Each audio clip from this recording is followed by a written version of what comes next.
Para se të fillojmë këtë histori të vërtet që do t'ju shkund deri në palc, dua t'ju pyes diçka shumë të rëndësishme. A mund të falësh një nën që të braktisi si foshnjë në dimrin më të ftohtë të shekullit? Shkruani në komente, do ta faleja ose kurrë nuk do ta faleja. Ky është një tregim i vërtet që ndodhi në Shqipëri. Një histori që fsheh një sekret kaq të rënd sa që kur ta dëgjoni në fund, do t'ju ndryshoj përgjithmonë mendimin për gjykimin e njerëzve. Kjo është historia e një foshnje që u braktis në natën më të ftohtë të dhjetorit 1998. Një histori dhimbjeje, mbijetesës dhe një sekreti që mbeti i fshehur për 27 vite të tëra. Kjo është historia e një nëne që mori vendimin më të vështirë të jetës së saj. Dhe kjo është historia e një djali që u rrit pa dashuri, por që gjeti forcën të kërkojë të vërtetën. Qëndroni deri në fund, sepse e vërteta që do të zbulohet është aq tronditse sa do t'ju lër pa fjalë, do t'ju bëj të qani, do t'ju bëj të mendoni dhe ndoshta do t'ju bëj të rishikoni gjithçka që besonit për gjykimin e njerëzve. Le të fillojmë. Vjetori i vitit 1998 erdhi me një dimër të ashpër që Tirana nuk e kishte parë prej vitesh. Temperaturat kishin rënë nën 0 gradë që nga fillimi i muajit, dhe meteorologët paralajmëronin se ky do të ishte dimri më i ftohtë i dekadës. Bora e parë kishte filluar të binte që në fillim të nëntorit, dhe tani, në fund të dhjetorit, rrugët e kryeqytetit ishin mbuluar me një shtresë të trash, bore dhe akulli. Njerëzit ecnin me kokë të ulur, të mbështjellë në pallto dhe shall, duke u përpjekur të arrinin sa më shpejt në shtëpitë e tyre të ngrohta. Dimri i vitit 1998 nuk ishte vetëm i ftohtë, ishte mizor. Ishte nata e 23 të dhjetorit, ora 3 pas mesnatës. Qyteti flinte, vetëm disa drita të rralla ndriçonin disa dritare të ndërtesave të vjetra. Rrugët ishin bosh, të heshtura, të ftohra. Era e veriut frynte me forcë, duke i bërë pemët pa gjethe të këfcëllinin si skelet në errësirë. Para hyrjes së spitalit të maternitetit në Tiranë, një figurë mbështjellë në një pallto të vjetër të zezë, lëvizte me hapa të ngadalt, të pasigurt. Çdo hap dukej si një bare pa durueshme, çdo frymmarrje ishte e dhimbshme, e thyer nga të qarit që përpiqej ta mbante brenda. Figura ishte ajo e një vajze të re, vetëm 18 vjeçe. Emri i saj ishte Lira. Flokët e saj të zinj binin të shprishur mbi supet, të lagur nga bora që po binte ngadal. Fytyra e saj ishte e zbehtë, e lodhur, me sy të kuq nga lotët e pafund që kishte derdhur gjatë atyre ditëve.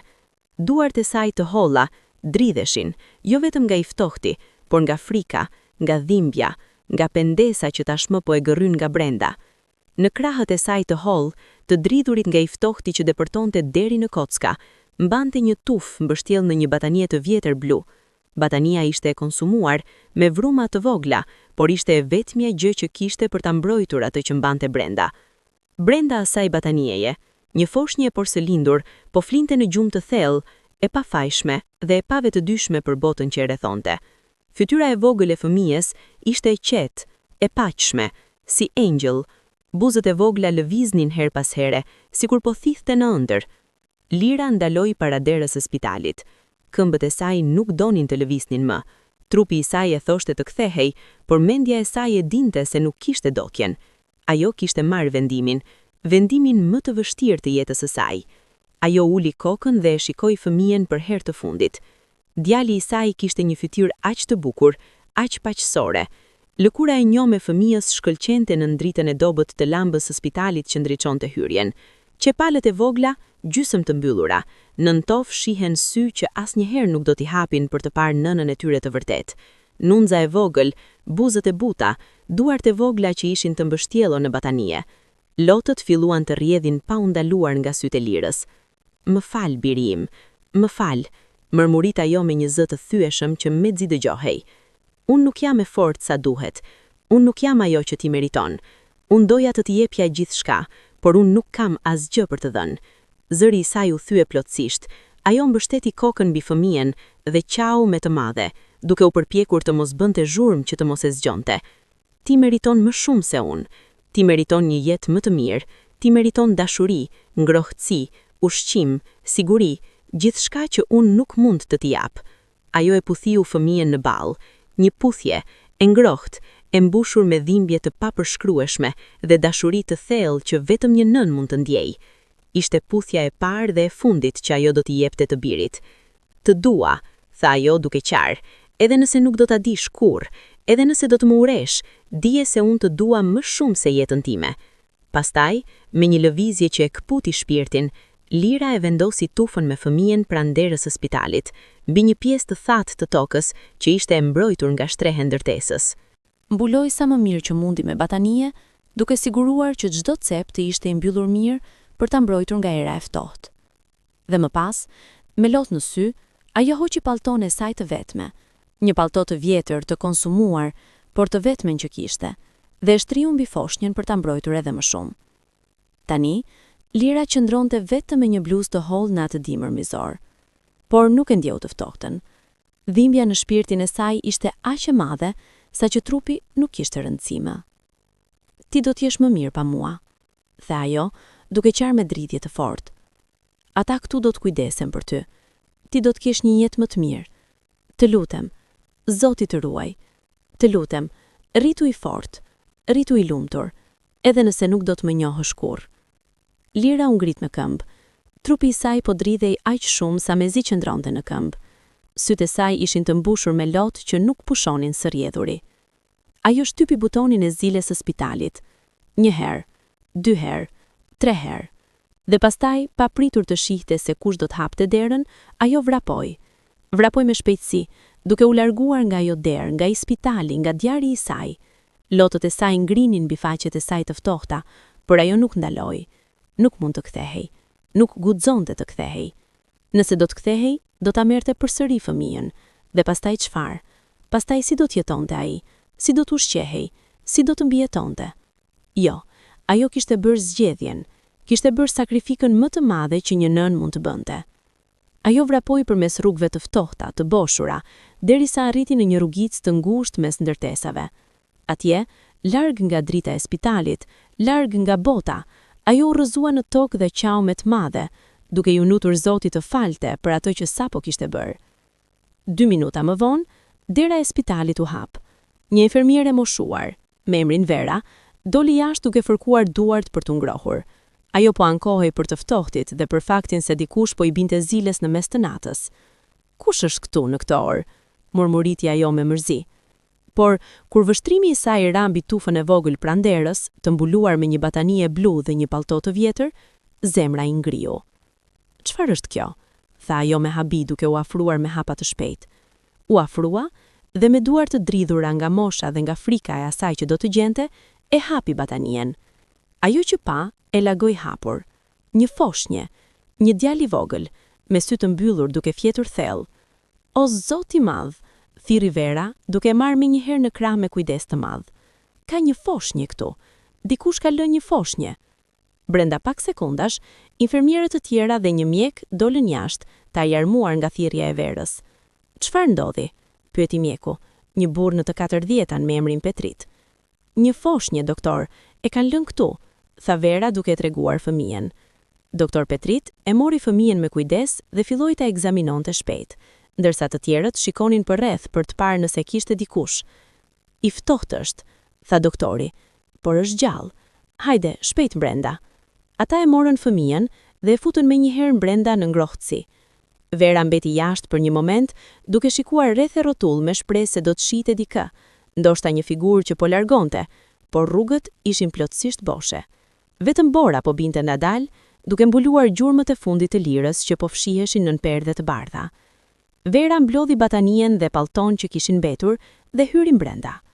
Dikush e donte këtë fëmijë, tha me një zë të butë duke prekur pallton e vjetër. Ky është palltoi i vetëm që ajo nën kishte, dhe ja la fëmijës. Brenda spitalit, në një dhomë të vogël emergjence, doktor Petrit po ekzaminonte fëmijën me kujdes. Ai e dëgjoi zemrën me stetoskop, i kontrolloi reflekset, i pa syt, veshët, gojën, i numroi gishtat e duarve dhe të këmbëve. Pas 10 minutash, ai u mbështet dhe nxori një frym lehtësimi. Është i shëndosh, tha ai duke u kthyer te infermierët që prisnin me ankth. Është lindur para 1 ose 2 ditësh, më duket. Ka pak humbje peshe, por asgjë rënd. Është i fortë, ka mbijetuar në këtë të ftohtë. Është një mrekulli. Kush mund ta ketë lënë këtu? Pyeti një infermiere e re me emrin Manjola, me një ton plot mëshirë dhe pikëllim. Dikush që nuk kishte zgjedhje, tha Vera, duke shikuar foshnjën me syt plot lot.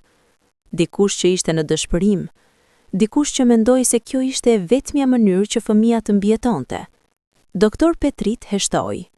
Ai kishte parë shumë raste të tilla gjatë karrierës së tij. Vitet e vështira pas rënies së komunizmit kishin lënë shumë familje në varfëri të skajshme. Disa nëna, të paaft për të ushqyer fëmijët e tyre, zgjedhin ta linin ata në spital me shpresë se do të gjenin një jetë më të mirë. "Çfarë do të bëjmë me të?" pyeti Manjola. "Do ta mbajmë në nënvëzhgim për disa ditë," tha doktor Petrit, "dhe pastaj do ta raportojmë te autoritetet. Ai do të transferohet në jetimore." Ata e mbështollën foshnjën me batanie të ngrohta dhe e vendosën në një djep spitali. Djali filloi të qante lehtë, një e qarë e dobët, por kur ndjej ngrohtësinë e batanieve dhe prekjen e butë të infermierëve, u qetësua. Vera qëndroi pranë djepit për një kohë të gjatë, duke e shikuar foshnjën. "Ti do të kesh një jetë të vështirë, voglush," murmuritja ajo, "por shpresoj që të gjesh dashuri, shpresoj që të gjesh lumturi." Në atë moment, askush nuk e dinte se ky fëmijë do të rritej duke mbajtur një dhimbje të thellë në zemër. Askush nuk e dinte se çdo ditë e jetës së tij do të shoqërohej nga një pyetje e madhe: "Pse nëna ime më la?" Askush nuk e dinte se pas 27 vitesh, ai do të kthehej për të kërkuar përgjigje, dhe e vërteta që do të zbulonte, do të ishte aq tronditse sa do të ndryshonte gjithçka. Foshnja u regjistrua në regjistrat e spitalit si foshnje e panjohur, e braktisur, gjendje e mirë shëndetësore. Nën kolonën emri i nënës shkruhej e panjohur. Nën kolonën emri i babait shkruhej e panjohur. Nën kolonën adresa shkruhej e panjohur. Ky fëmijë ishte një enigmë, një jetë e re që kishte ardhur në botë por pa identitet, pa prejardhje, pa të kaluar. Pasi qëndroi 3 ditë nën kujdesin e infermierëve në spitalin e maternitetit, ai u transferuar në shtëpinë e fëmijës së Tiranës, një jetimore që strehonte fëmijë të braktisur dhe jetim.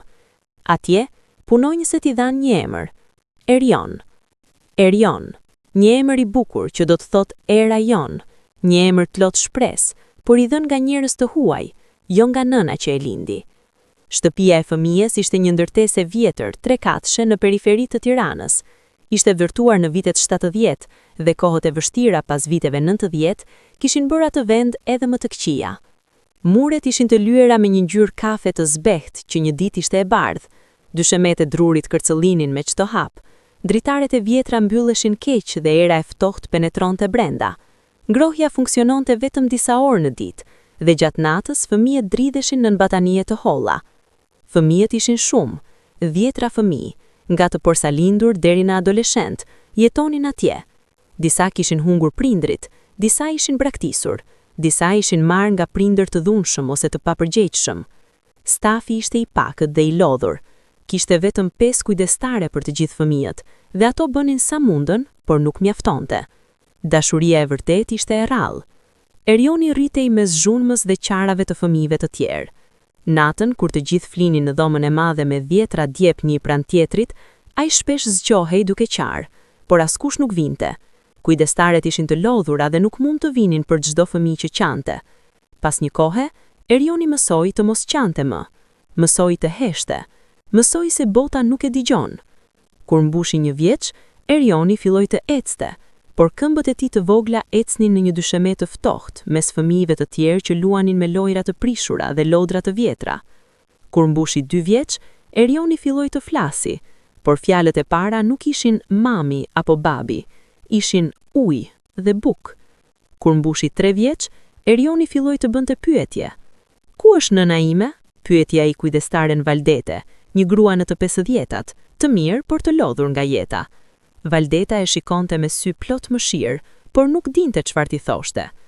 "Nëna jote, ajo nuk mund të kujdesej për ty, Erion, por ne jemi këtu, ne të duam." "Por pse nuk mund?" insistonte Erioni, me sy të mëdhenj e plot pyetje të pafajshme.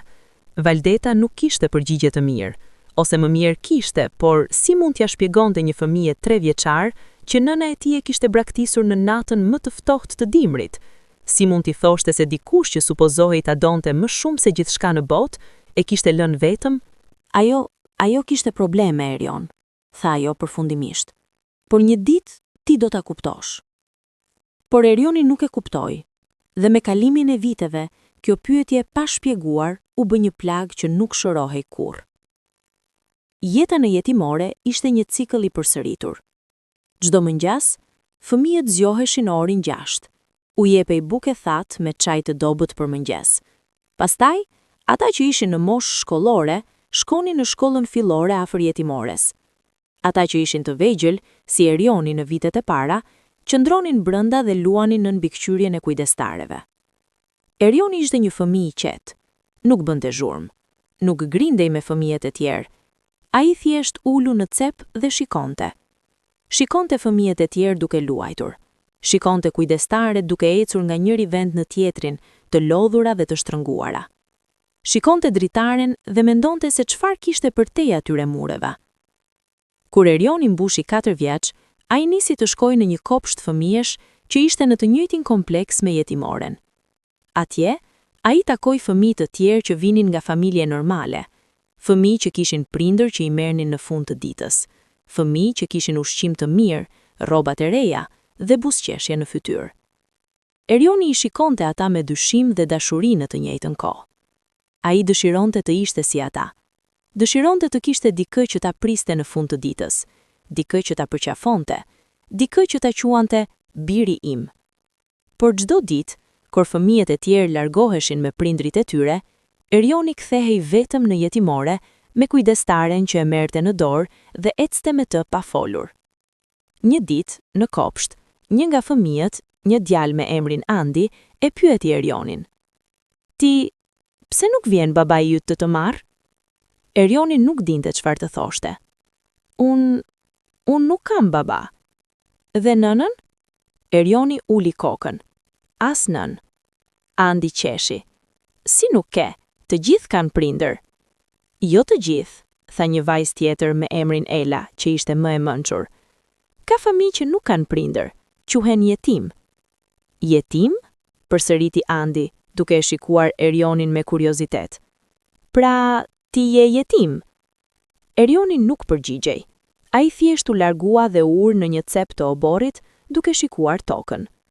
Atë ditë, për herë të parë, Erioni e kuptoi plotësisht se ai ishte ndryshe nga fëmijët e tjerë. Ai ishte i braktisur. Ai ishte i padëshirueshëm. Ai ishte vetëm. Kur Erioni mbushi 6 vjeç, në vitin 2004, një lajm erdhi në jetimore. Një familje kishte shprehur interes për ta marrë në kujdestari. Familja Prendi. Ata jetonin në një zonë periferike të Tiranës, në një shtëpi të vogël me obor. Zoti Prend ishte një burr në të 40-tat që punonte si ndërtimtar dhe gruaja e tij, zonja Lulja, ishte anvise. Ata kishin 2 fëmijë të tyre, një vajzë dhe një djalë, dhe kishin vendosur të merrnin një fëmijë tjetër nga shteti, sepse ju jepej një shumë modeste mujore për kujdestarin. Kujdestarja Valdete e thiri Erionin një ditë dhe i tha: Erion, ke një lajm të mirë. Një familje do të marrë. Do të jetosh me ta. Erioni e shikoi me shpresë. Ata janë prindrit e mi? Jo, tha Valdete shpejt. Ata nuk janë prindrit e tu, por do të kujdesen për ty. Do të kesh një shtëpi, ushqim dhe do të shkosh në shkollë si familjet e tjerë. Erioni nuk e kuptoi plotësisht, por ndjeu një ngrohtësi të vogël në zemër. Ndoshta kjo ishte shansi i tij. Ndoshta këta njerëz do ta donin. Një javë më vonë, Erioni u transferua në shtëpinë e familjes Prendi. Në fillim, gjithçka dukej mirë. Shtëpia ishte e vogël, por më e mirë se jetimorja. Kishte 2 dhoma gjumi, një dhomë denje dhe një kuzhinë. Obori kishte disa pula, një qen dhe një cop toke ku mbillej perime. Zonja Lulja e priti Erionin me një buzëqeshje të dobët. Mirë se erdhe, Erion. Kjo është shtëpia jote tani. Fëmijët e tjerë e shikonin Erionin me kuriozitet dhe vajza që ishte 9 vjeçe tha: Ti je djali i ri? Ti do të flesh në dhomën time? Jo, tha zonja Lulja. Ai do të flej në dhomën e vogël në fund të korridorit. Erioni shkoi në dhomën e tij. Ishte shumë e vogël, pothuajse një depo, me një shtrat të ngushtë dhe një dritare të vogël. Por për Erionin, që kishte fjetur në një jetimore me 10 fëmijë, kjo dhomë ishte një pallat. Faleminderit, tha ai me një zë të vogël. Zonja Lulia buzëqeshi përsëri, por buzëqeshja nuk arriti deri te syt. Ditët e para ishin relativisht të mira. Erioni shkonte në shkollë bashkë me fëmijët e tjerë. Ai u përpoq të ishte i mirë, të dëgjonte, të mos bënte probleme. Por shpejt, gjërat filluan të ndryshonin. Zoti Prend erdhi në shtëpi një mbrëmje nga puna, i lodhur dhe i mërzitur. Ai e pa Erionin duke luajtur në obor dhe tha: "Ti çfarë po bën atje? Mos harro se ti nuk je këtu për të luajtur, ti je këtu për të ndihmuar." Erioni e shikoi me sy të mëdhenj. "Të ndihmoj me çfarë?" "Me punë," tha zoti Prend ashpër. "Pastroje oborin, mblidh vezët nga pulat, lani enët, ke kuptuar?" Erioni tundi kokën, duke u friksuar nga toni i zërit të tij. Që nga ajo ditë, jeta e Erionit u bë një cikël pune. Me kalimin e viteve, jeta e Erionit në shtëpinë e familjes Prendi u bë gjithnjë më e vështirë. Zoti Prend ishte një burr i rrept, me një karakter të ashpër dhe një stil të dhunshëm në komunikim. Ai nuk e trajtonte Erionin si një fëmijë, por si një shërbëtor të vogël që kishte detyrimin të punonte për të shpaguar faktin që po ushqerhej dhe po jetonte në shtëpinë e tyre. "Ti nuk je djali im," i thoshte ai shpesh, duke e shikuar me përbuzje. "Ti je këtu sepse ne kemi mëshirë, prandaj punon dhe nuk ankohet. Ke kuptuar?" Erioni tundi kokën në heshtje, duke ulur kokën. Çdo mëngjes Erioni zgjohej në orën 5, para se të ngriheshin të tjerët. Ai duhej të pastronte oborrin, të mbarte ujë nga pusi për shtëpinë, të ushqente pulat dhe qenin dhe të mblante vezët. Pastaj duhej të shkonte në shkollë. Në shkollë, Erioni përpiqej të ishte i qetë dhe i pambrojtur, por fëmijët e tjerë e kishin kuptuar shpejt se ai ishte ndryshe. "Ti je ai nga jetimori apo jo?" e pyeti një djalë një ditë. Erioni nuk përgjigjej. "Po, ai është," tha një tjetër. "Nëna e tij ma tha, nëna e tij e hodhi si mbeturinë." Të gjithë filluan të qeshin. Erioni ndjeu një dhimbje të thellë në gjoks, por nuk tha asgjë. Ai thjesht vazhdoi të ecte, duke u përpjekur të mos dëgjonte. Por fjalët mbeten, fjalët dhemb, dhe çdo ditë këto fjalë grumbulloheshin në zemrën e tij si gur të rënd. Një ditë, kur Erioni ishte 7 vjeç, ai bëri një gabim. Ai kishte harruar të mbledhte disa vezë nga pulat dhe një pul kishte thyer vezën. Kur zoti Prend e pa, ai shpërtheu në zemërim. "Çfarë the?" thirrri ai. "Unë të thash të mblidhje vezët çdo ditë. Çfarë ke në kokë, fëmijë idiot?" Erioni u friksua dhe tha me një zë të dridhur: "Më fal, zoti Prend, e harrova." "Ti e harrove?" Zoti Prend e kapi me krah me forcë. "Ti nuk mund të harrosh, këtu nuk ka vend për gabime." Ai e tundi me forcë dhe pastaj e shtyu drejt derës. "Shko jashtë dhe mos hy derisa të pastrosh gjithë oborrin, edhe nëse do të marrë 2 orë." Erioni doli jashtë, duke qarë në heshtje. Ishte një ditë e ftohtë dimri dhe ai kishte vetëm një pluvor të hill. Por nuk guxonte të ankohej. Ai pastroi oborrin me duar të dridhura, duke mbajtur lotët brenda. Atë natë, kur hyri në dhomën e tij të vogël, ai u shtrua në shtrat dhe e mbuloi kokën me batanie. "Pse, nëna?" tha ai në heshtje. "Pse më le në këtë botë kaq të keqe?" Në shkollë gjendja e Erionit nuk ishte më e mirë. Ai ishte një nxënës i mirë, i zgjuar, i kujdesshëm dhe me një aftësi të rrallë për të kuptuar lëndët. Mësuesit e shihnin këtë dhe shpesh e lavdëronin, por fëmijët e tjerë nuk e donin. "Ti mendon se je më i mirë se ne?" i thoshte një djalë me emrin Beni, një fëmijë agresiv që shpesh sulmonte fëmijët e tjerë. "Jo," tha Erioni, "unë vetëm bëj detyrat."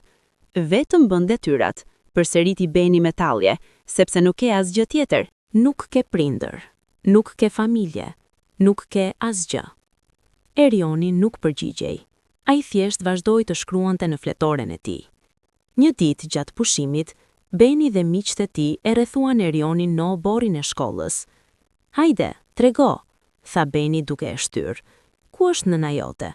Pse të la?" Erioni nuk tha asgjë. "A e di pse të la?" vazhdoi Beni me një buzëqeshje mizore. "Sepse nuk të donte, sepse ti ishe një gabim." Erioni ndjeu zemërimin duke i ndretur brenda. Duart e tij u shtrënguan në grusht. "Mos fol kështu," tha ai me një zë të ulët. "Ose çfarë?" tha Beni duke e shtyr përsëri. "Çfarë do të bësh? Do të qash te nënja jote?"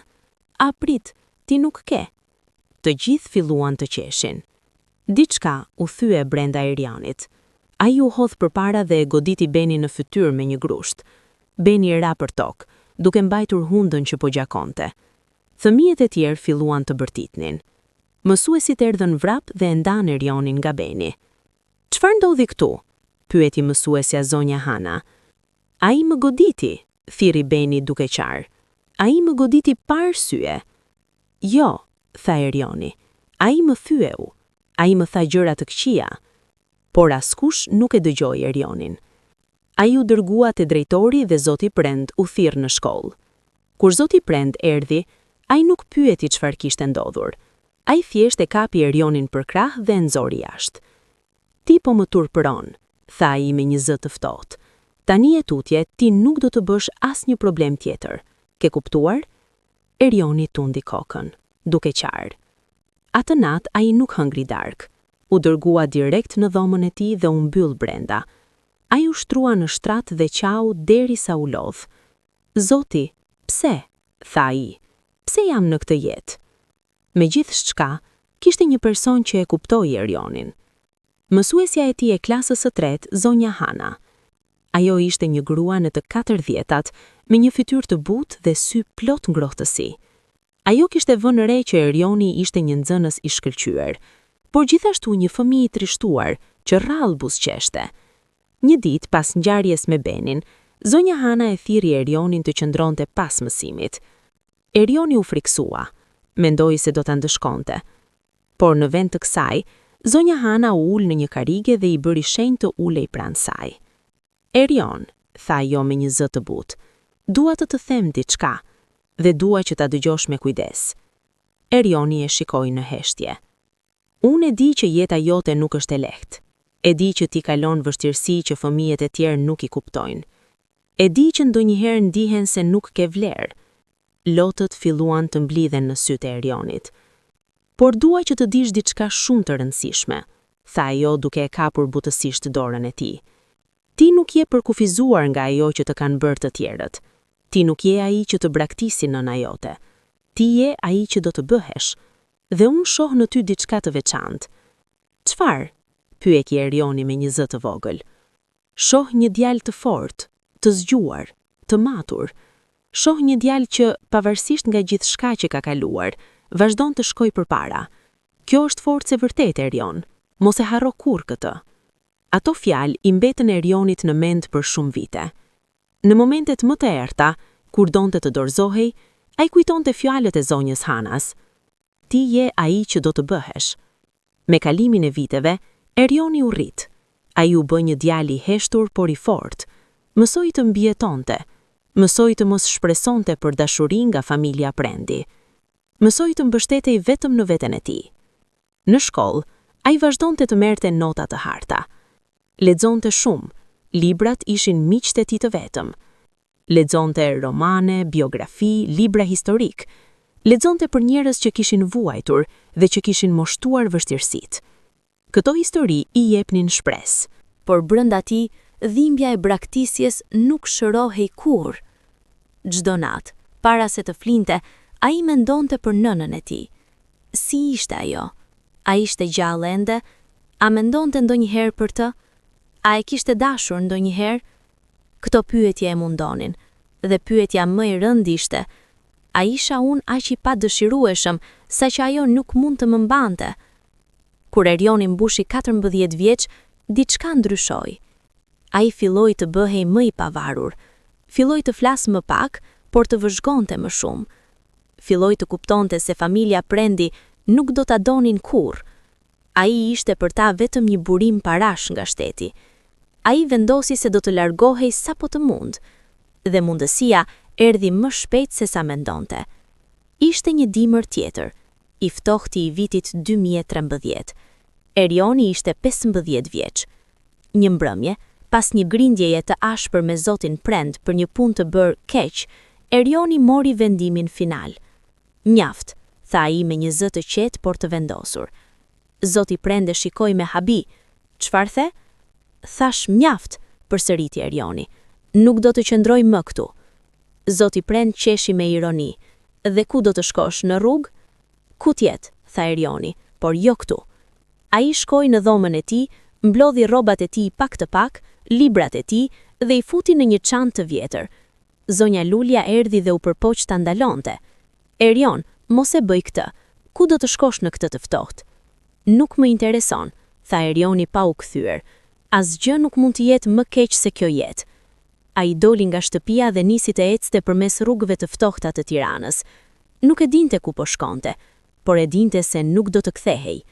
Erioni ecte për orë të tëra, derisa arriti te shtëpia e fëmijës, jetimore ku kishte kaluar vitet e para të jetës. Ai trokiti në derë. Kujdestarja Valdete hapi derën dhe e pa me habi. Erion, tha ajo, çfarë ndodhi? Mund të qëndroj këtu? Pyeti ai me një zë të lodhur. Të lutem, nuk kam ku të shkoj. Valdeta e shikoi me dhimbje. Ajo e dinte se çfarë kishte kaluar ai djalë. Hajde brenda, tha ajo. Do të shohim çfarë mund të bëjmë. Pas disa ditësh, pasi u kryen procedurat e nevojshme me shërbimet sociale, Erioni u pranua përsëri në jetimore. Ai do të qëndronte atje derisa të mbushte 18 vjeç dhe të mund të jetonte vetë. Për Erionin, kjo ishte një leftësim. Jetimorja nuk ishte më e mira, por të paktën nuk kishte më fyerje, nuk kishte më sharje, nuk kishte më dhunë emocionale. Ai kishte vetëm heshtje.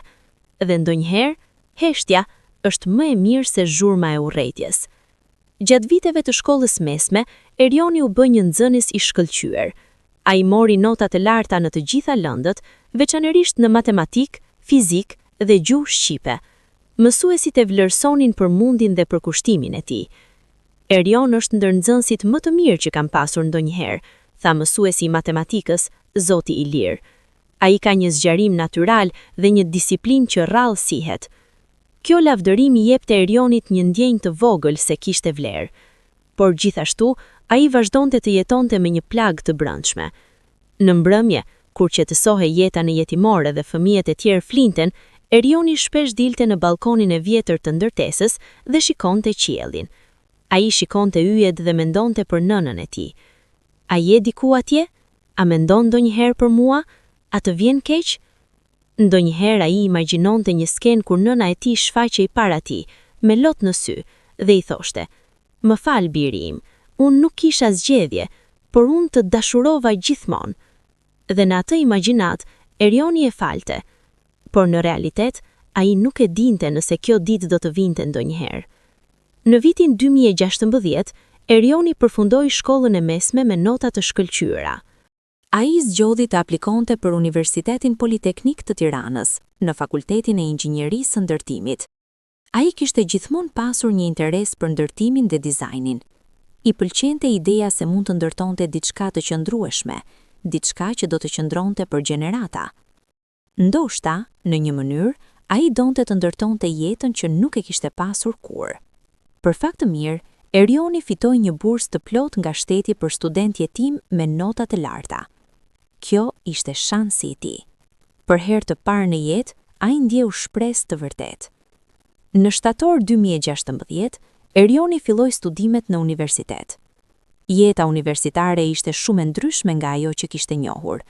Ai kishte më shumë liri, më shumë përgjegjësi dhe më shumë mundësi. Ai u përpoq të përfitonte nga çdo mundësi. Ai studionte shumë, shkonte në të gjitha ligjeratat, bënte detyrat me kujdes dhe gradualisht filloi të bëj miq. Kishte një grup djemsh dhe vajzash në fakultet që e pranuan Erionin si pjesë të tyre. Ata nuk e pyetën për të shkuarën e tij, nuk e gjykuan, thjesht e trajtuan si një shok.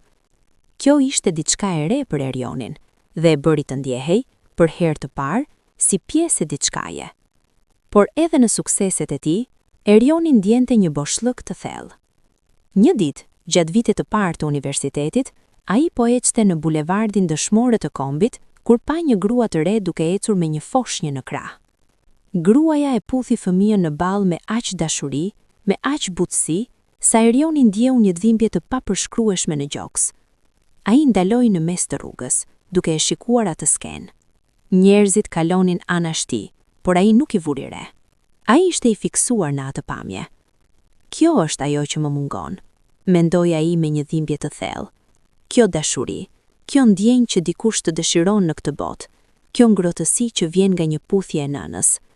Ai nuk e kishte ndjerë kurrë, dhe frika e tij më e madhe ishte se ndoshta nuk do ta ndjente kurrë. Atë natë, Erioni shkroi për herë të parë në një ditar. Ai bleu një fletore të thjeshtë dhe filloi të shkruante dhimbjen e tij, pikëllimin e tij, zemërimin e tij dhe pyetjet e tij. Përse nën? Përse më le? Çfarë bëra unë që meritova këtë jetë? A isha aq i keq? A isha aq i padëshirueshëm? A nuk më deshe as për një moment? Ai shkroi faqe pas faqe, duke derdhur zemrën e tij në letra. Kjo u bë një habit.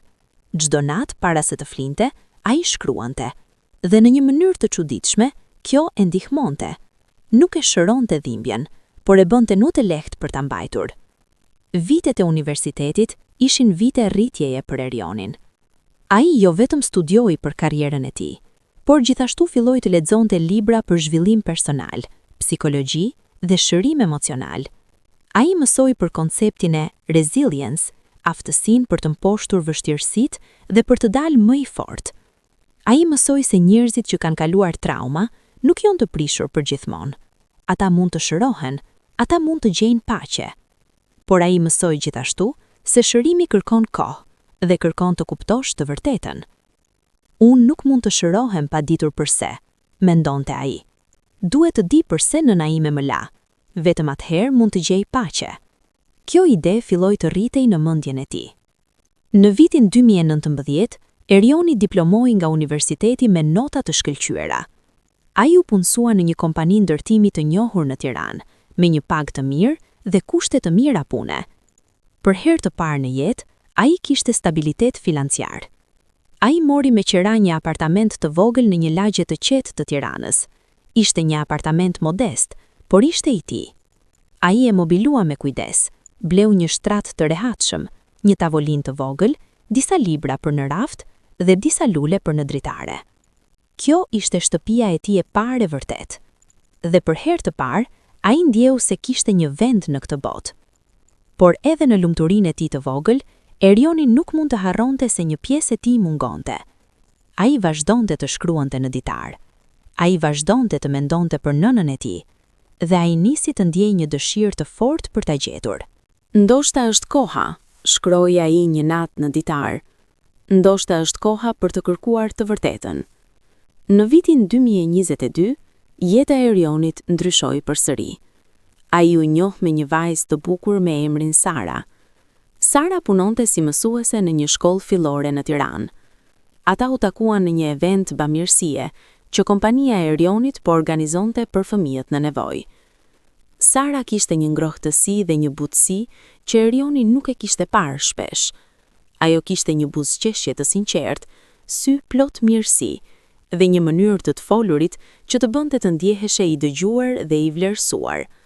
Ata filluan të flasin. Ti punon në ndërtim? Pyeti Sara. Po, tha Erioni, jam inxhinier. Kjo është e mrekullueshme, tha Sara duke buzëqeshur. Të ndërtosh gjëra që do të qëndrojnë për gjenerata. Erioni buzëqeshi. Po, kjo është ajo që më pëlqen. Ata folën për orë të tëra atë ditë. Dhe në fund të ngjarjes, Sara i tha: Do të më pëlqente të shihemi përsëri. Ndoshta për një kafe? Erioni u habit. Askush nuk e kishte ftuar kurrë për kafe. Do të më pëlqente, tha ai. Ata filluan të takoheshin rregullisht. Sara ishte e ndryshme nga të gjithë të tjerët që Erioni kishte njohur. Ajo nuk e gjykonte. Ajo nuk bënte pyetje të pakëndshme. Ajo thjesht e dëgjonte. Një ditë, ndërsa po pinin kafe së bashku, Sara e pyeti: Erion, mund të pyes diçka personale?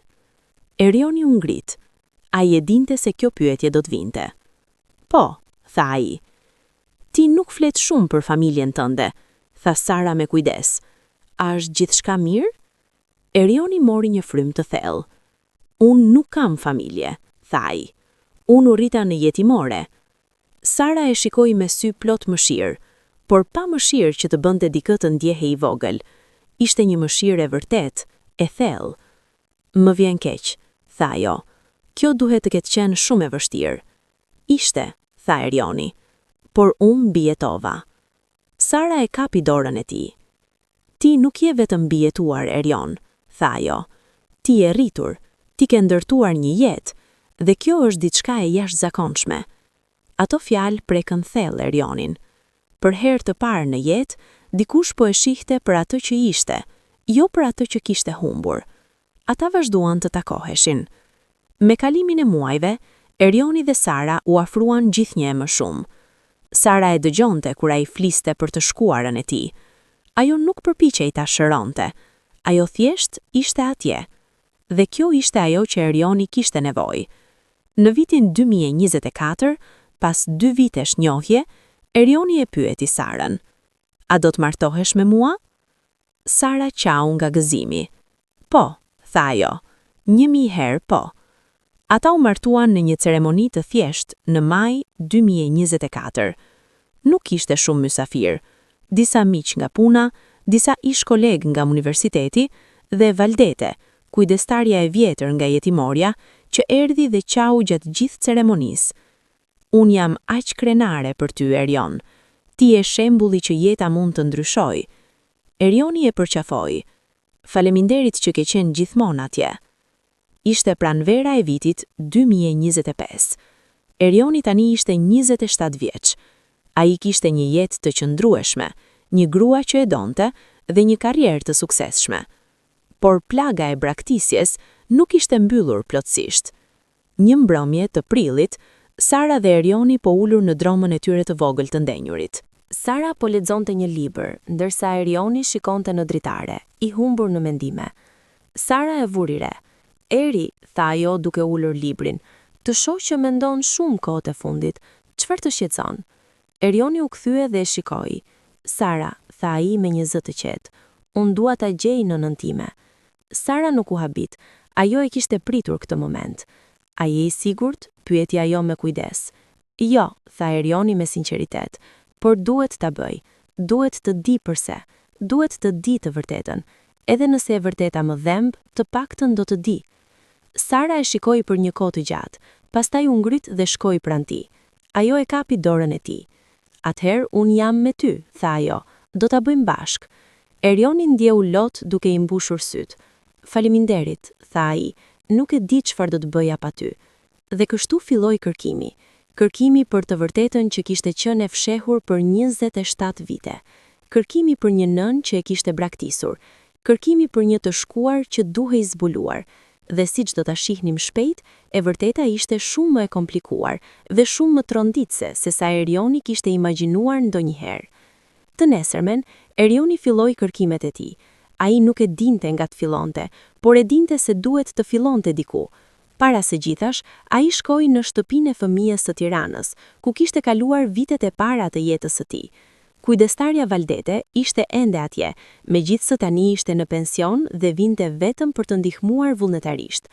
Valdete, tha Erioni kur e takoi, kam nevojë për ndihmën tënde. Çfarë ndodhi, Erion? Pyeti ajo me shqetësim. Dua të gjej informacion për nënën time, çdo gjë që mund të më ndihmoj. Valdete e shikoi me dëmshuri. Erion, ti e di që kjo nuk do të jetë e lehtë, tha ajo. Ka kaluar 27 vite. Shumë dokumente janë humbur ose janë të papërpunuara. E di, tha Erioni, por duhet të provoj. Valdete tundi kokën. Hajde, tha ajo, do të shohim çfarë kemi. Ata shkuan në arkivin e vjetër të jetimores, një dhomë të vogël në Bodrum të mbushur me kartona dhe dosje të pluhurosura. Valdete filloi të kërkonte. Cila ishte data kur të gjetën? Pyeti ajo me kujdes. 23 dhjetor 1998, ora 3:05 pas mesnate. Valdete kërkoi përmes dosjeve të vjetra derisa gjeti një dosje të hollë me emrin Erion, foshnjë e braktisur, vjetor 1998. Ajo e hapi dhe filloi ta lexonte. Këtu është, tha ajo, por ka shumë pak informacion. Erioni e mori dosjen dhe filloi ta lexonte me kujdes. Informacioni ishte minimal. Data e gjetjes, 23 dhjetor 1998, ora 3:05 pas mesnate. Vendi, Spitali i Maternitetit, Tiranë. Gjendja, e shëndosh, i porslindur, 1 deri në 2 ditë. Sendet të gjetura, një batanie e vjetër blu, një palto e zezë grash. Shënime, asnjë letër, asnjë identifikim, asnjë shenjë e identitetit të nënës. Erioni e lexoi 2 herë, 3 herë. Kaq pak, tha ai me zhgënim. Më vjen keq, Erion, kjo është gjithçka që kemi. Por Erioni nuk u dorëzoi. Çfarë ndodhi me sendet që u gjetan me mua? Batania dhe palton? Baldete mendoi. Ato duhet të jenë ende në arkiv. Zakonisht, sendet të tilla ruhen për disa vite, në rast se prindrit kthehen, por pas 27 vitesh nuk e di nëse janë ende atje. Mund të kontrollojmë? Insistoi Erioni. Sigurisht, tha Valdete. Ata kërkuan përmes arkivit për më shumë se 1 orë, derisa Valdete gjet një kuti të vjetër kartonash në një cep të errët. Këtu, tha ajo. Kjo është kutia ku ruhen sendet e vjetra. Ajo e hapi. Brenda kishte rroba të vjetra, lodra të prishura dhe objekte të tjera që ishin lënë nga fëmijët e kaluar. Valdete kërkoi me duart e saj të dridhurit nga mosha, derisa nxori një tufë të mbështjellë me një çantë plastike të verdhur. Ktu është, tha ajo. Erioni e mori me duart të dridhurit. Ai e hapi çantën plastike. Brenda ishte batanie e vjetër blu, e konsumuar dhe e zbehur nga koha. Dhe poshtë saj ishte një pallto e vjetër e zezë. Erioni e mori pallto në duar dhe e shikoi me vëmendje. Ishte e grisur në disa vende, me ngjyra të zbehura dhe me erë të vjetër pluhuri. Por pastaj, kur e ktheu pallton, ai pa diçka. Në brendësi të palltos, në etiketën e qëndisur me dorë, shkruhej një emër me shkronja të vogla. Lira M. Zemra e Erionit ndaloi për një moment. Lira M. Përsëritja ai me zë të ulët. Kjo mund të jetë nëna jote, tha Valdete me emocione. Ky mund të jetë emri i saj. Erioni e shikoi etiketën me sy të lagur. Lira M. Tha ai përsëri, duke prekur shkronjat me gishtat e tij. Kjo ishte gjurma e parë, gjurma e vetme. Erioni dhe Sara filluan kërkimin për të gjetur çdo grua me emrin Lira M që kishte jetuar në Tiranë në fund të viteve 90. Ata filluan me regjistrat civil. Erioni shkoi në zyrën e gjendjes civile dhe kërkoi informacion. Dua të gjej informacion për një grua me emër Lira, mbi emri që fillon me M, që ishte rreth 18-20 vjeç në vitin 1998, tha ai. Zyrtarja, një grua e moshuar me sy të lodhur, e shikoi me dyshim. Kjo është shumë e vështirë, tha ajo. Në atë kohë, regjistrat nuk ishin digital, gjithçka ishte në letër, edhe shumë dokumente janë humbur. Ju lutem, tha Erioni. Kjo është shumë e rëndësishme për mua. Zyrtarja e shikoi për një moment, pastaj tundi kokën. Do të shoh çfarë mund të bëj, tha ajo. Pas 3 javësh kërkimesh, zyrtarja i dha Erionit një listë me 23 emra. Këto janë të gjitha gratë me emrin Lira dhe mbiemër që fillon me M, që ishin regjistruar në Tiranë në vitet 1997-1999, tha ajo. Por shumë nga këto mund të kenë lëvizur ose mund të kenë ndryshuar emrin pas martesës. Erioni e mori listën me një ndjenjë shprese dhe frike në të njëjtën kohë. Faleminderit, tha ai. Faleminderit shumë. Erioni dhe Sara filluan të kontrollonin emrat një nga një. Disa ishin vdekur, disa kishin lëvizur jashtë Shqipërisë, disa nuk mund të gjenden dot. Por pas 2 muajsh kërkimesh intensive, Erioni gjeti një Lira Mani që jetonte në një fshat të vogël në jug të Shqipërisë, afër Gjirokastrës. Mosha përputhej. Ajo ishte lindur në vitin 1980, që do të thotë se në vitin 1998 ishte 18-20 vjeç. Emri përputhej. Lira Mani. Lira M. Kjo mund të ishte ajo. Kjo mund të jetë nëna jote. Erioni u tremb. Zemra e Erionit rahte aq fort sa mendonte se do të shpërthente. Çfarë do të bëj nëse është ajo? Pyeti ai Sarën një natë. Sara e përqafoi. Do të flasësh me të, tha ajo. Do dëgjosh historinë e saj dhe pastaj do të vendosësh çfarë të ndjesh. Por çfarë nëse ajo nuk më do ende? Tha Erioni me një zë të thyer. Çfarë nëse më urren? Atëherë të paktën do ta dish, tha Sara me butësi. Dhe të paktën nuk do ta kalosh pjesën tjetër të jetës duke u pyetur. Erioni e dinte se ajo kishte të drejtë. Një të diel të qiellt të qershorit 2025, Erioni dhe Sara u nisën me makinë drejt fshatit ku jetonte Lira Mani. Udhëtimi zgjati 4 orë. Gjatë gjithë rrugës, Erioni heshti. Ai shikonte nga dritarja makinës, duke parë fushat e gjelbra, malet në largësi dhe fshatrat e vogla që kalonin. Sara i mbante dorën dhe nuk e detyronte të fliste. Ajo e dinte se ai kishte nevojë për kohë për t'u përgatitur veten. Kur arritën në fshat, ishte mesditë. Fshati ishte i vogël, me rrugë të ngushta gurësh, me shtëpi të vjetra të ndërtuara me gur dhe tulla, dhe me fusha të gjelbra që shtrihen rreth e qark. Ishte një vend i qetë, i bukur, por i varfër. Erioni pyeti një plak që po kalonte në rrugë. "Më falni, a i njihni Lira Manin?" pyeti ai. Plaku e shikoi me dyshim. "Pse po kërkon për të?" pyeti ai.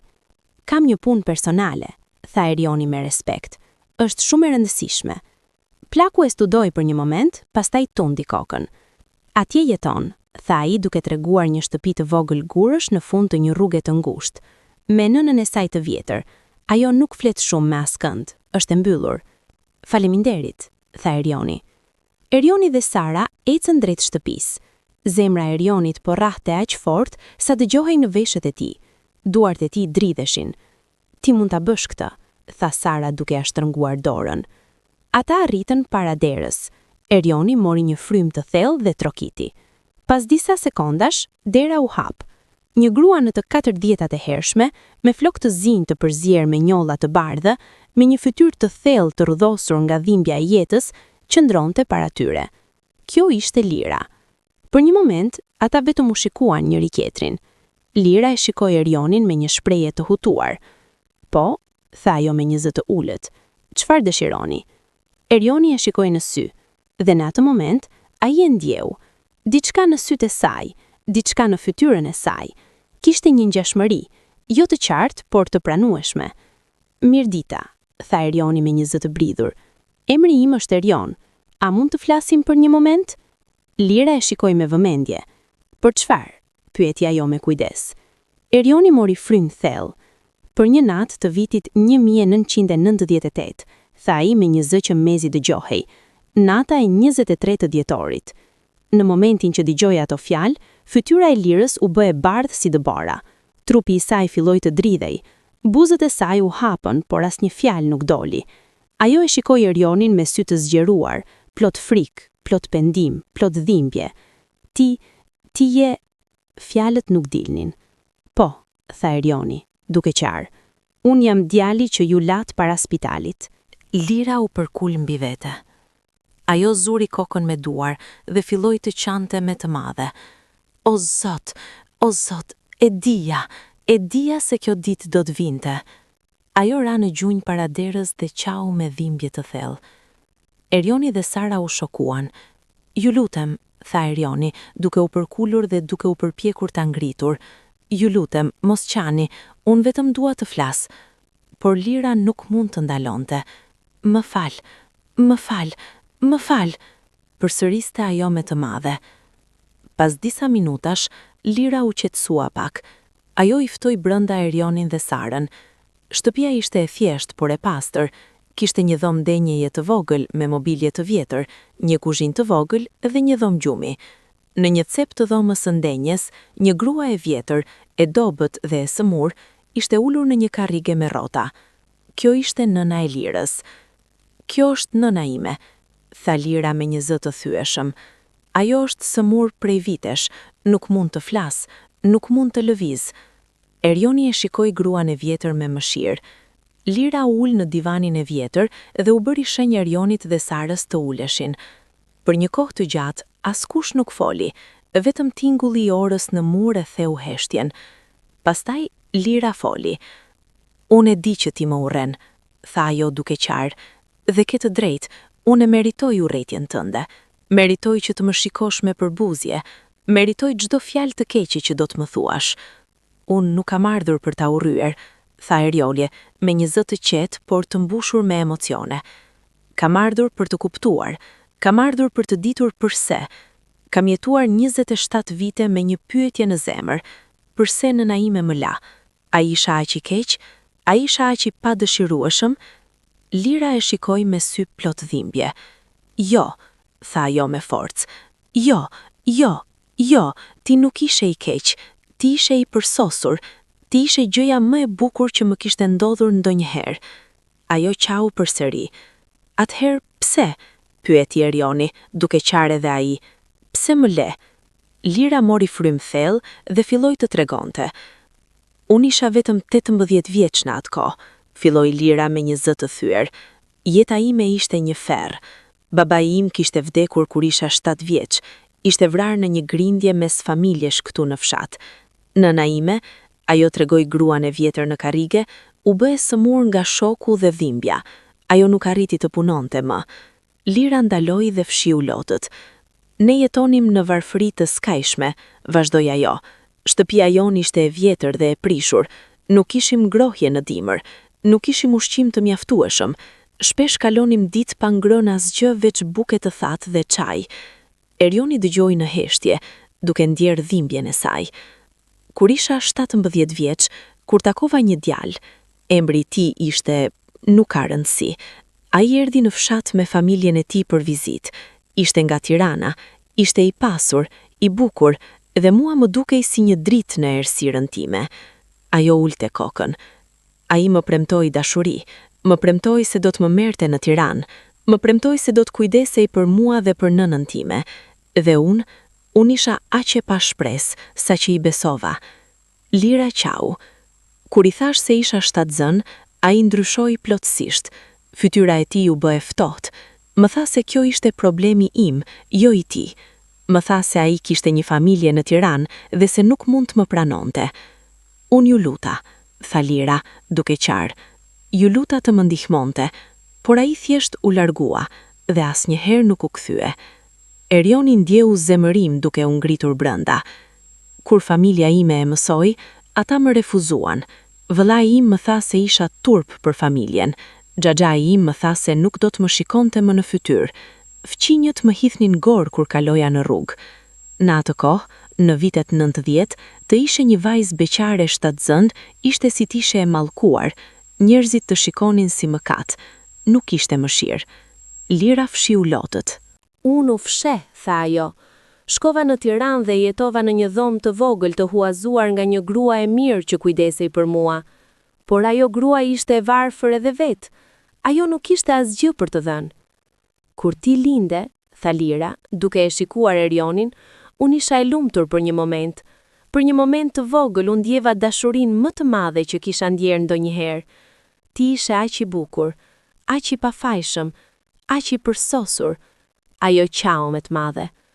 Por kjo lumturi zjati vetëm disa orë, vazhdoi ajo, sepse pastaj erdhi realiteti. Unë nuk kisha ushqim për ty, nuk kisha qumësht, nuk kisha para për të bler asgjë, nuk kisha ngrohje, dhe dimri ishte aq i ashpër sa që mendova se do të vdisnim të dy. Çdo ditë që kalonte ti uleshe nga uri, tha Lira duke qarë.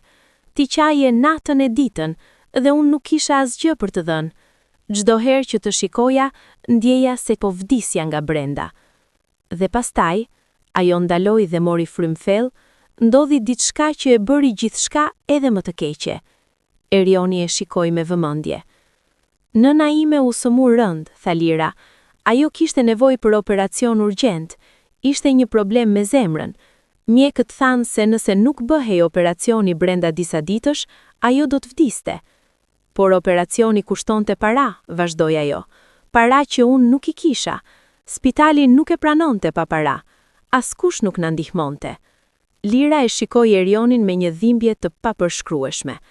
Unë isha para zgjedhjes më të tmerrshme të jetës ime, tha ajo.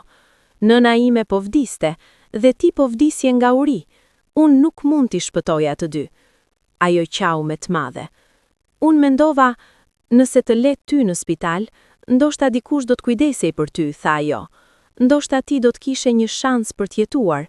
Ndoshta ti do të ushqeheshe, do të ngroheshe, do të jetoje. Dhe unë do të mundohesha të siguroja para për nënën time. Erioni dëgjoi në heshtje. Dhimbja në gjoksin e tij ishte e padurueshme, por për herë të parë në jetën e tij, ai filloi të kuptonte. Çfarë ndodhi pas asaj nate? Pyeti ai me një zë të qetë. Erioni e shikoi me sy plot dhembje. Pas asaj nate, tha ajo, duke qarë edhe më shumë, unë u ktheva në fshat për të marrë para, për të shitur çfarëdo që kishim, një dhomë, një copë toke, çfarëdo. Por kur mbërrita, vazhdoi ajo, gjeta se operacioni i nënës sime kishte dështuar. Ajo ishte operuar nga një mjek që e bëri gabim. Ajo mbeti e paralizuar, e paaft për të lëvizur, e paaft për të folur. Lira qau me dëshpërim. Dhe unë kuptova se kisha humbur gjithçka, tha ajo.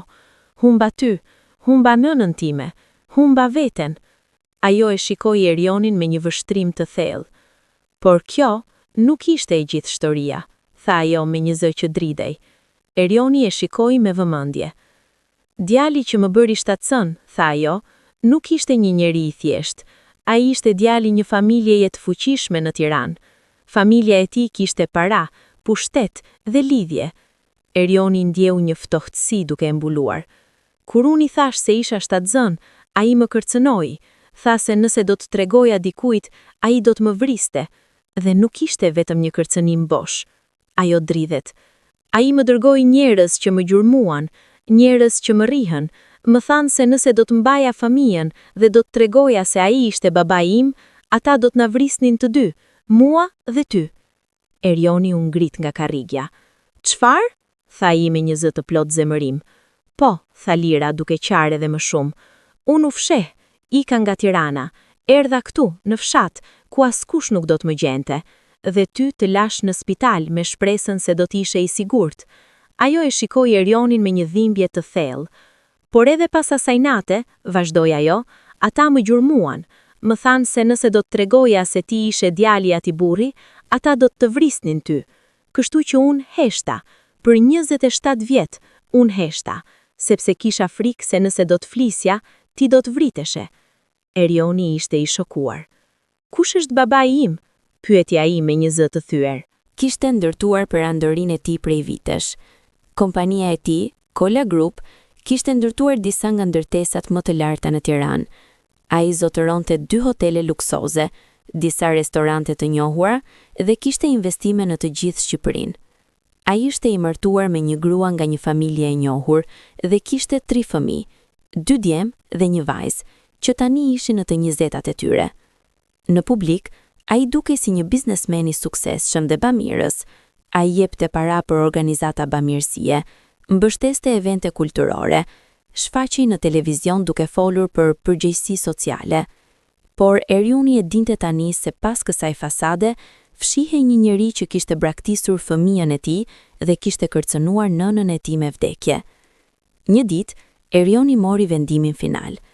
Do të shkoj te ai, i tha Sarës. Sara e shikoi me shqetësim. Si do ta bësh? Do të marr një takim në zyrën e tij, tha Erioni. Do të pretendoj se kam një propozim biznesi. Dhe pastaj, pyeti Sara. Pastaj do t'i them kush jam, tha Erioni, dhe do t'i them se çfarë mendoj për të. Sara e përqafoi. Unë jam me ty, tha ajo, por të lutem, bëhu i kujdesshëm. Një javë më vonë, Erioni qëndronte para një ndërtese luksoze 10 katëshe në qendër të Tiranës. Kjo ishte zyra qendrore e Cola Group. Ndërtesa ishte moderne, me fasadë xhami që shkëlqente në diellin e mëngjesit. Hyrja kishte porta automatike prej xhami dhe brenda kishte një hyrje të gjerë me dysheme mermeri të bardhë dhe një recepcion të madh. Erioni hyri brenda. Zemra e tij rrahte fort, por ai mbajti qetësinë. Ai shkoi te recepcioni. Mirdita, tha ai, kam një takim me zotin Cola, ora 10. Recepcionistja, një vajzë e re me buzëqeshje profesionale, kontrolloi kompjuterin. Emri juaj? Erion Mani. Ajo kontrolloi listën. Po, ju jeni në listë. Ju lutem shkoni në katin e 10. Asistentja e zotit Cola do t'ju pres atja. Faleminderit, tha Erioni. Ai hyri në ashensor dhe shtypni numrin 10. Ndërsa ashensori ngrihej, Erioni mori frym thellë dhe u përpoq të qetësohej. Ti je këtu për të ditur të vërtetën, jo për të kërkuar diçka, jo për të kërkuar dashuri, vetëm për të ditur. Kur ashensori u hap në katin e 10, Erioni doli në një korridor të gjerë me mure të lyera me një ngjyrë krem të butë dhe me piktura moderne në mure. Një grua në të 30-tat, me kostum elegant, erdhi t'i takonte. Zoti Mani, tha ajo me një buzëqeshje. Po, unë jam Anjeza, asistentja e zotit Cola. Ai po ju pret. Ju lutem, ndiqeni. Erioni e ndoqi përmes korridorit derisa arritën para një dere të madhe prej drurit e errët. Anjeza trokiti dhe hapi derën. Zoti Cola, Zoti Mani është këtu, tha ajo. Le të hyj, dëgjoi Erioni një zë të thellë nga brenda. Anjeza i bëri shenjë Erionit të hynte dhe pastaj i mbylli derën pas tij. Erioni hyri në një zyrë madhështore. Zyra ishte e madhe sa një apartament i tërë. Kishte tavolina të mëdha prej drurit e errët me një sipërfaqe të lustruar që shkëlqente në diell. Në mure varreshin piktura të shtrenjta. Një dritare e madhe prej xhami shtrihej nga dyshemeja deri në tavan dhe jepte një pamje të mrekullueshme të qytetit. Dhe atje, ulur pas një tavoline të madhe në fund të zyrës, ishte Arben Kola, një burr në të 50-tat e vona, me flok të thimur kujdesshëm, me një fytyrë të prerë dhe sy të ftohtë. Ai mbante një kostum të zi të shtrenjtë, një këmishë të bardhë dhe një kravatë blu të errët. Ai po lexonte një dokument dhe nuk ngriti kokën kur Erioni hyri. Mirdita, tha Arben pa u kthyer. Uluni, do t'jem me ju në një moment. Erioni u ul në një karrige përballë tavolinës. Ai e shikoi Arbenin me vëmendje. Ky ishte babai i tij. Ky gurr që po lexonte dokumentet pas u kthyer, që jetonte në këtë luks, që kishte ndërtuar perandori mbi dhimbjen e të tjerëve. Ky ishte burri që e kishte braktisur. Pas rreth 1 minute, Arbeni vendosi dokumentin me një anë dhe përfundimisht ngriti kokën. Ai e shikoi Erionin me një vështrim të ftohtë, profesional. Pra, zoti Mani, tha ai me një zë të qetë por autoritativ. Asistentja ime më tha se keni një propozim biznesi për mua. Ju lutem flisni. Erioni e shikoi në sy për një kohë të gjatë. Nuk kam propozim biznesi, tha ai me një zë të qetë. Arbeni ngriti vetullat. Atëherë, pse jeni këtu? Pyetja ai me një ton pak të mërzitur. Kam një orar të ngarkuar. Erioni mori frymë thellë. Jam këtu për të folur për vitin 1997, tha ai. Për një vajzë me emrin Lira Mani, për një natë dimri në dhjetor 1998 dhe për një fëmijë që u la para spitalit. Në momentin që Erioni tha këto fjalë, fytyra e Arbenit ndryshoi. Ngjyra iku nga fytyra e tij. Sytë e tij u ngushtuan, nofullat e tij u shtrënguan. Për disa sekonda, ai nuk tha asgjë. Pastaj foli me një zë të ulët dhe të ftohtë. Kush jeni ju? Emri im është Erion, tha ai me qetësi. Kam 27 vjeç. Jam djali i Lira Manit. Arbeni e shikoi me vëmendje, duke e studiuar fytyrën e tij. Çfarë dëshironi? Tha ai përfundimisht me një ton edhe më të ftohtë. Dua që të dish se unë ekzistoj, tha Erioni me një zë të fortë. Dua që të dish se çfarë jete kisha për shkak tënden.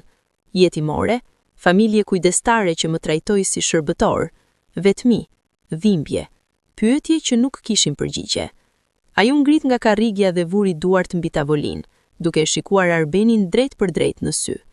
Ndërkohë që ti jetove në luksin, vazhdoi ai me një zë që po ngrihej, ndërkohë që ti ndërtove perandori, ndërkohë që ti u shfaqe në televizion si bamirës, unë vuajta, dhe nëna ime, ajo vajza që ti e kërcënove dhe e braktise, jetoi në frikë dhe varfëri për 27 vite.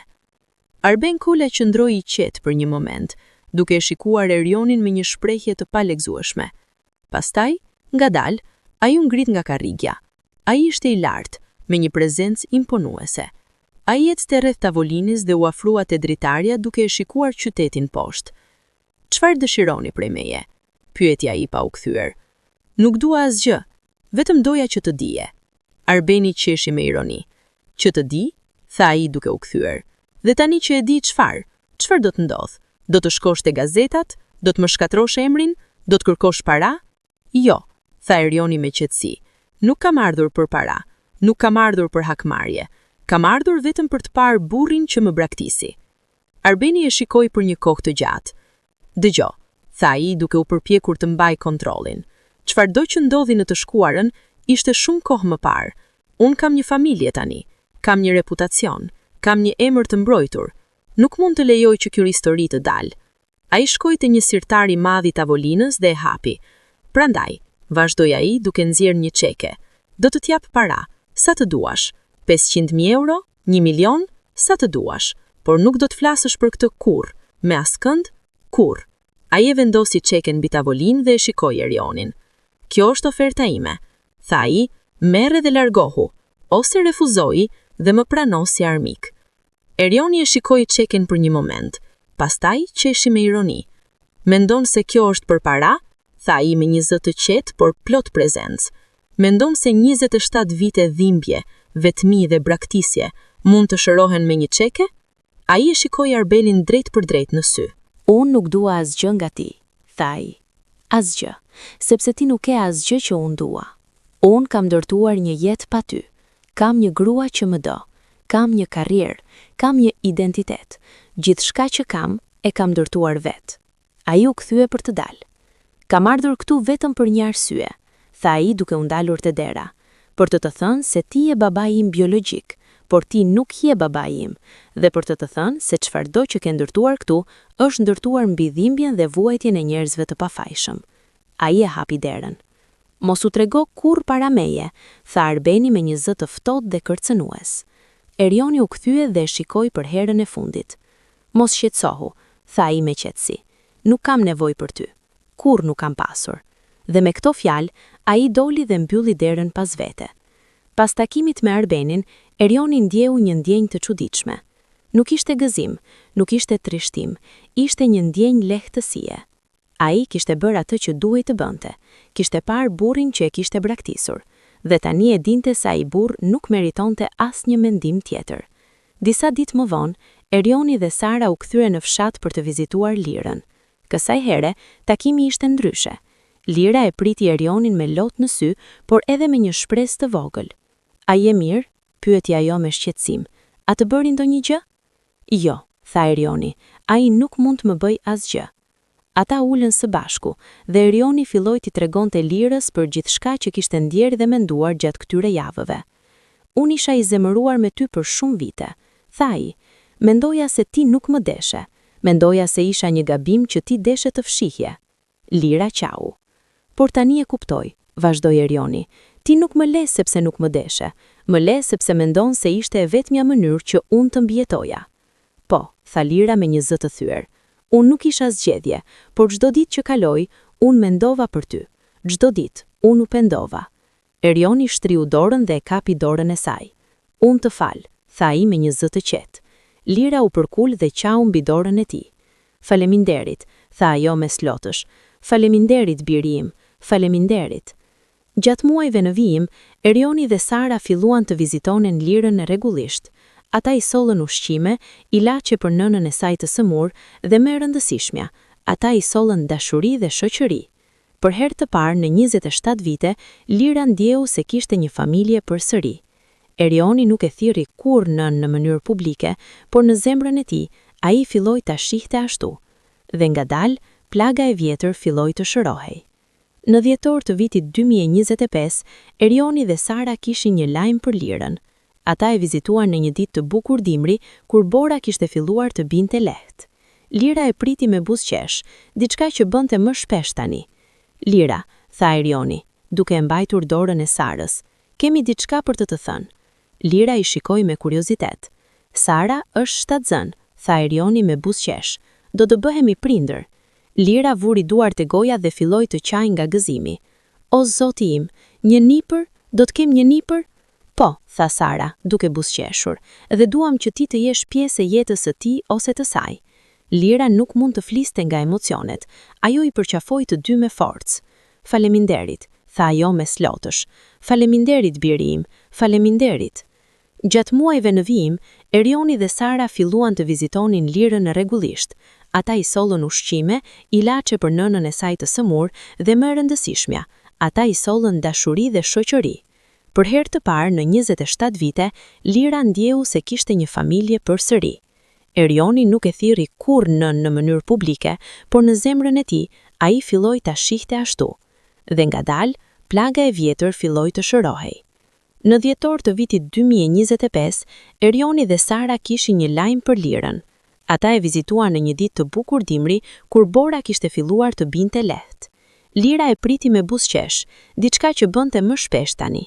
Lira, tha Erioni, duke e mbajtur dorën e Sarës, kemi diçka për të thënë. Lira i shikoi me kuriozitet. Sara është shtatzën, tha Erioni me buzëqesh. Do të bëhemi prindër.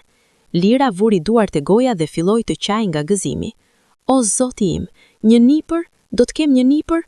Po, tha Sara, duke buzëqeshur, dhe duam që ti të jesh pjesë e jetës së tij ose të saj.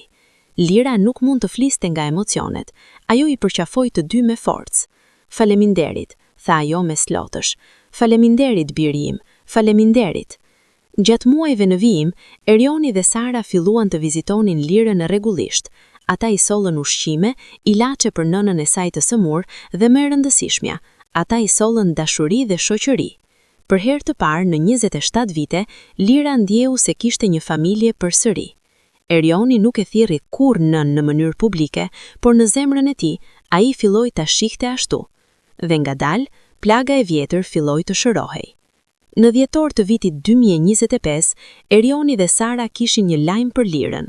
Ata e vizituan në një ditë të bukur dimri, kur bora kishte filluar të binte lehtë. Lira e priti me buzëqesh, diçka që bënte më shpesh tani. Lira, tha Erioni, duke mbajtur dorën e Sarës, kemi diçka për të thënë. Lira i shikoi me kuriozitet. Sara është shtatzën, tha Erioni me buzëqesh, do të bëhemi prindër. Lira vuri duart e goja dhe filloi të qaj nga gëzimi. O zoti im, një nipër, do të kem një nipër?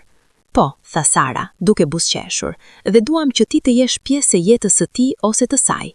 Lira nuk mund të fliste nga emocionet, ajo i përqafoi të dy me forcë. Faleminderit, tha ajo me slotësh. Faleminderit, biri im, faleminderit. Lira buzëqeshi me slotësh. Dhe kjo është gjëja më e bukur që mund të ndodhë, tha ajo. Me kalimin e viteve, Erioni, Sara dhe Lira krijuan një lidhje të fortë familjare. Hana u rrit me dashuri nga të gjithë. Ajo njihte gjyshen Lira dhe donte shumë. Erioni kur nuk u përpoq të kontaktonte Arbenin përsëri. Ai e kishte mbyllur atë kapitull të jetës së tij. Ai kishte mësuar se familja nuk përkufizohet nga gjaku, por nga dashuria dhe përkushtimi. Dhe ai kishte mësuar se falja nuk do të thotë të harrosh, por të lirosh dhimbjen dhe të ecësh përpara. Ky tregim mësoi diçka Erionin, dhe shpresojmë se do t'ju mësojë edhe juve. Jeta nuk është e zezë ose e bardhë. Njerëzit bëjnë gabime jo sepse janë të këqij, por sepse janë të dëshpëruar, të friksuar ose të pafuqishëm. Nëna e Erionit e braktisi jo sepse nuk e donte, por sepse mendon se ishte e vetmja mënyrë që ai të mbijetonte. Ajo jetoi me pendim për 27 vite. Ajo kur nuk u martua, kur nuk krijoi familje tjetër, sepse ajo kishte humbur atë që kishte dashur më shumë, djalin e saj. Dhe kur erdhi dita e vërtetës, kur djali i saj u kthye, ajo nuk kërkoi falje për veten, por për të. Kjo është dashuria e vërtetë e një nëne. Tani pyetja juaj. A do ta falnit nënën? Shkruani në komente, do ta faleja, nëse mendoni se ajo meritonte një shans të dytë. Nuk do ta faleja, nëse mendoni se braktisja nuk falet kurrë, ose shkruani mendimin tuaj të plot. Nëse kjo histori ju preku, ndajeni me të tjerët, sepse të gjithë meritojmë të dimë se edhe në errësirën më të thellë mund të ketë një arsye, një dhimbje, një dashuri të fshehur që kemi gjykuar pa e njohur. Faleminderit që qëndruat deri në fund. Kjo ishte një histori që na kujton se gjykimi duhet të jetë gjithmonë me zemër të hapur, sepse kur nuk e dim gjithë të vërtetën derisa ta dëgjojmë. Dhe kujtoni, edhe në momentet më të errta, shpresa ekziston. Edhe nga dhimbja më e madhe mund të lindë falja, dhe edhe nga braktisja mund të ndërtohet një familje e re, e ndërtuar mbi dashuri të vërtetë.